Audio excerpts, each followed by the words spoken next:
Thanks, James. That was fascinating, and I think you were accompanied by the police rave unit quite appropriately just then. So yeah, sorry about that. Okay, our final speaker for 5x15 this afternoon is Dan Morrell, who, amongst many other remarkable things, is the man who invented carbon neutral. Woo! Thank you, Shambala. Come on. Dan's love for trees is utterly infectious, as you're about to find out. So much so that he's managed to enlist everyone from politicians to some of rock and roll's finest to join his cause. And I think he's planted over 13 million trees, something like that. Anyway, can we have a big round of applause for Dan?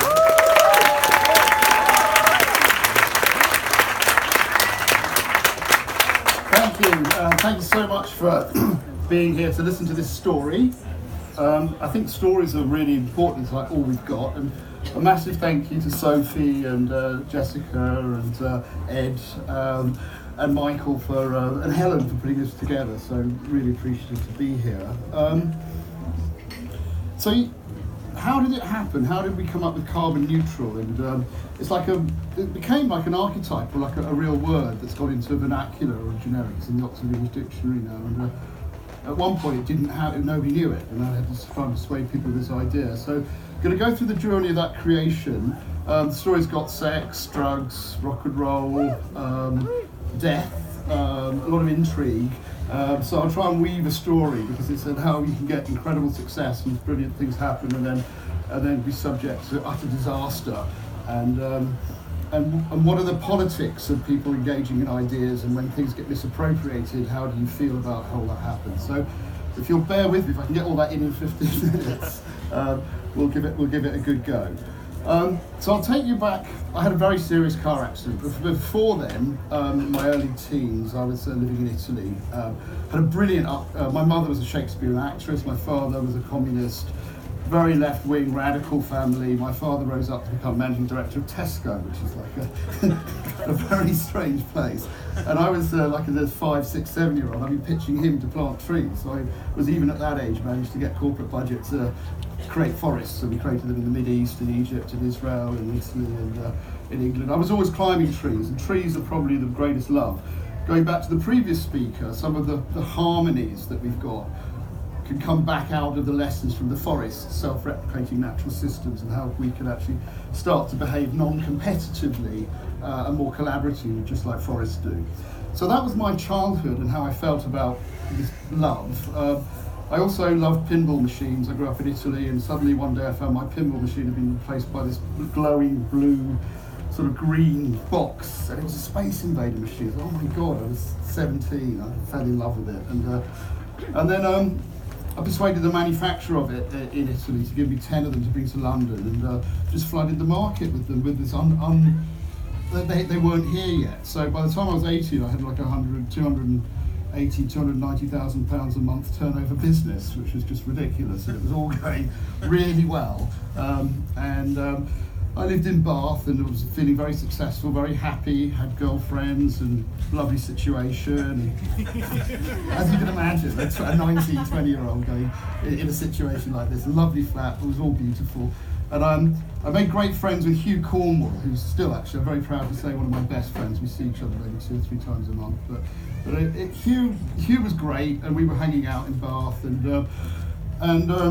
so there was rock stars as well, and it was quite an exotic time, to say the least. That's probably another talk, actually. That's a sex, drugs, and rock and roll bit. But anyway, all going really well, and one night Hugh and I decided to go out for a drink, and we go to this club called Moles in Bath, and Hugh had just fallen down a manhole cover and hurt his back, so he wasn't in for so he'd been hanging around the drink areas. But anyway, there was Hugh Cornwall was the Stranglers, the lead singer.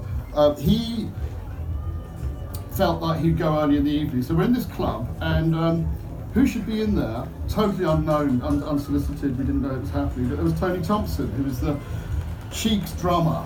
So he and Nile Rodgers, took David Bowie out of being in a cult band into something massive with Serious Moonlight Tour, and Tony was the drummer on that tour. So, oh my God, one of the best drummers on the planet. And who should be with him but Roger, Jimmy Page, Robert Plant. And they were reforming Led Zeppelin. And what had happened, John Bonham, when he died, no, the reason why Led Zeppelin never got back together again is you never had a drummer of that caliber. So Tony Thompson was going to be that guy. And we all we was like bonded like a house on fire. Oh my God, it was like total rock and roll dream. And we're having fun, and it gets around to 2 o'clock in the morning, and all sorts of naughty things are going on, and we're partying, and what we're going to do now, let's all go back to Dan's.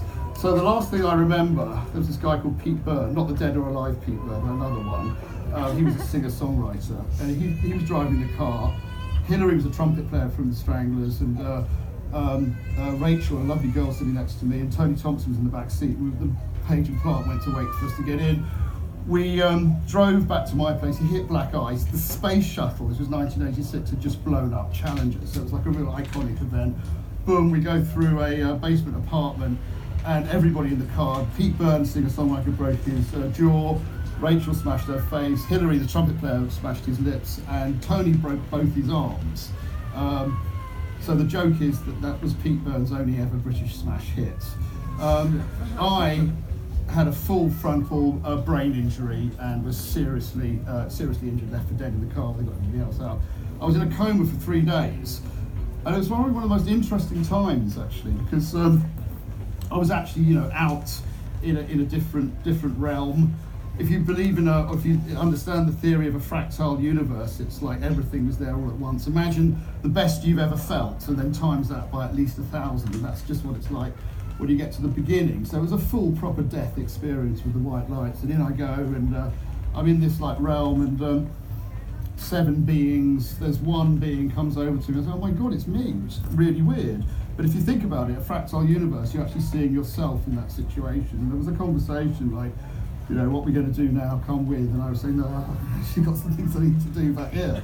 And so I then got back into my body, and all sorts of really interesting stuff came out of that experience, and a lot of information, which again would be the subject of another talk, I would have thought. But safe to say, I had to reboot my life, and all my business assets and my business and all the success all just collapsed, lost pretty much everything. Went to go and live in Castle Kerry in Somerset, in a little cottage to go and get better. I had to do a 3-year recuperation. So I was 23 then. And remarkably, down by Castle Kerry railway station, I had my dog with me, and I found, I had to learn how to put pennies on top of each other and learn to read and write again. It was actually it was a serious state. Anyway, got to this tree, and it's a willow tree. It had a lovely bough over the River Brue. And so I thought, well, I'll go and sit up there. And then I got into this habit of going to sit in the willow tree every day. And I come down, obviously I go home in the evening, but for 3 years I did that. And after a 3-year period, I suddenly realised, oh my God, when I walked from this tree one day, I'm completely better. I made 100% recovery. And interestingly, I didn't know it then, but willow is the tree of healing. If you need power, you go to an oak. If you need wisdom, you go to a beech. I love you, but you is a portal to another universe, and beech is willow is the magical healing tree. And so I said in this meditation after, because I got very bonded with this tree after 3 years knowing it, and I said, thank you for getting me better. I've made 100% recovery. I could sense that. And I said, what can I do for you? And the tree said to me, go out and plant as many trees as you can.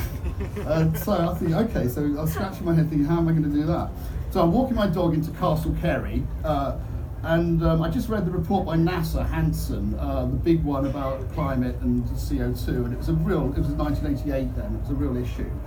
And I thought, well, hang on a minute, primary school biology, I've got a chemistry background, and primary school biology would be trees change CO2 into oxygen and wood, and I've promised to plant as many trees as I can to my willow, so why not figure out a way of people reabsorbing their greenhouse gas by planting trees? Okay, and I read that it's called carbon sequestration, so I went to Maureen, who ran the Castle Kerry pet shop. I said, hey Maureen, can I have your utility bills? And I reckon I can figure out what your greenhouse gas, what your CO2 production is, and we can sequester your carbon. He said, yeah, all right, Daniel, that's very nice. How much is that going to cost me then? Well, I don't know, give us £3 and we'll do it. She said, oh, all right then. And so she was that was the very first ever carbon amelioration through a transaction. And that's why the UN have established that, etc., etc. So, oh my God, what have I done? Okay, so I've sequestered some carbon. Shit, that sounds like taking somebody to the dentist, what a boring term. oh, I know, maybe it's carbon neutral. So that's what I thought. So Maureen became the world's first carbon neutral citizen. And I then spent ages trying to get like Virgin Atlantic and the RAC and the lots of petrol companies and loads of polluters to take on this idea. And everybody would say, well, why on earth would I do that? And people would say, sequester carbon or carbon neutral, what does it mean and why is it a threat? And this went on for about 5 years. And then there was a great moment. Keith Allen became a dear friend. Again, there's another story there. And he introduces me to Joe Strummer at Glastonbury Festival. And so Joe, I said, hey Joe, you could take the Clash carbon neutral, you could be the world's first carbon neutral citizen. Boom, let's do it. Bang, punch the air. And he did it. And that was it, brilliant, okay. Then the Foo Fighters, Massive Attack, Rolling Stones, Pink Floyd, over 100 million CDs went carbon neutral. If Joe Strummer turns up, then everybody follows. And it was, but he would like come and help me launch an idea at Tower Records in Piccadilly. He would do any press, and he and a little crew. Keith Allen was very much part of it, and also Damien Hirst. Damien Hirst made a great big CO2 canister, a blue cage full of CO2 canisters that he gave me to symbolise what we're doing. And so the climate movement kicked off with artists and was a punk vibe. The other extraordinary thing that happened, which really got the finances going, is I was on a train from Castle Kerry just after I met Joe. Actually, it was 2 days before I met Joe. Rodney Bickerstaff was sitting opposite me, who was the General Secretary of Unison. And I sort of like poured out my socialist family origins and all this sort of stuff. We bonded on the train, and I gave him a paper about tree planting. And then a couple of days afterwards, well, about 3-4 weeks afterwards, I get a cheque from a dock worker in Hull. And he's sent me £3 to plant some trees. I think, oh my God. And then the next day the postman comes out, he's got a bag. The next day I've got like loads of cheques arriving. And Rodney Bickerstaff had mailed it out to 1.25 million Unison members, and they were all planting trees to go carbon neutral. So that's how the whole thing started. Then we really grew it. If you get opinion formers to create things, it really happens. Leo DiCaprio became the US's first carbon neutral citizen. Elijah Wood, Orlando Bloom, Ronnie Wood. There is a Ronnie Wood in Mozambique, going back to the music. The Sex Pistols have got a filthy furious forest on the back verge of the M25 in Dagenham. So we built up this movement, and then I see there's a forestry conference going on in New York, which is about climate change and forestry. So I write to this guy Roger Jenkins and say that I'd love to make you carbon neutral. We're going to plant a chapas, we're going to plant a denuded rainforest with permaculture, agroforestry techniques, and actually recreate a forest that will offset the emissions that you're creating here at your conference. And they said, come along, great idea. You can meet Kofi Annan, you can plant a tree. So I flew to New York. I think, great, okay, Kofi Annan, go shopping, 4 o'clock in the afternoon, the meeting is, I'm walking down 5th Avenue, buy some chocolates for my mum, go and get some t-shirt, whatever. Arrive at 3 o'clock at the UN, and there's no Kofi Annan, no nothing going on. And so I think, oh shit, come all the way here, and I spot this guy, and I said, do you remember our permaculture, agroforestry, denuded rainforest that we've recreated as a result of you doing what you're doing? Goes, oh yeah, it's a great idea. Tell you what, I'm just about to open the conference. Why don't you come and join me and explain what you've done before we get going? I said, okay. So I'm following this guy down these big corridors, and he's walking to, I think, left, right, little NGO group, 50 people, a few, boom, blue doors, and suddenly I'm following this guy, and it's the United Nations General Assembly in full session. Like every country, France, Germany, Italy, Switzerland, all their flags on their table, their earpieces. And I have to explain what we're doing.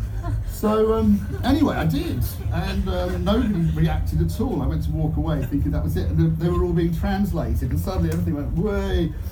And that was the beginning of what became the compliant carbon market. So you could say that myself was sort of grand patriarchal to the voluntary system.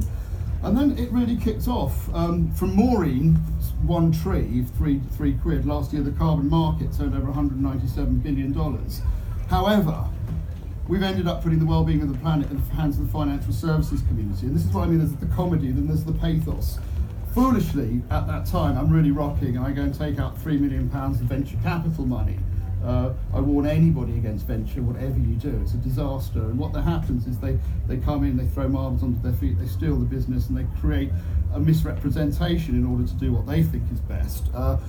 So the spirit of Damien Hirst and Joe and all the trees and all the cool stuff that was going on suddenly becomes corporatized. That was the moment the carbon market turned into I think Rupert Sheldrake does some great talk about morphic resonance, when somebody does something and everybody else can do other things that seem easier. And the banking community took this on and started trading all the assets. And unfortunately, we've ended up in some derivative shareholder issues around carbon, which maybe is not. I mean, a lot of people here will know about carbon neutral. I wouldn't think many of you actually are carbon neutral. When we were really rocking, we had hundreds of thousands of members of the UK public who were carbon neutral by planting trees. So we're coming back. I'm going again with a new one. I'll talk to you about that at the very end. But the issue is that we've planted 13 million trees myself, 300 natural forests around the world, and hundreds of millions of trees got planted as a result of this work. And now we're going again into a new realm, which is focusing on sustainability and focusing on interaction. And I have a new organisation called Chant, which is a space rock punk band, and we're performing here at 9 o'clock tomorrow evening, and we give audiences voices by giving microphones, and we loop them into the show, and your voice becomes the music that we make. And then when we sell records, when we sell tracks from that, the money goes back to plant trees or clean rivers or do cool stuff like that. So we're going again, but we're going to go right back to the original principle, which is how do you behave like a forest and create harmonious, self-replicating natural systems that we can all live together in. Thank you.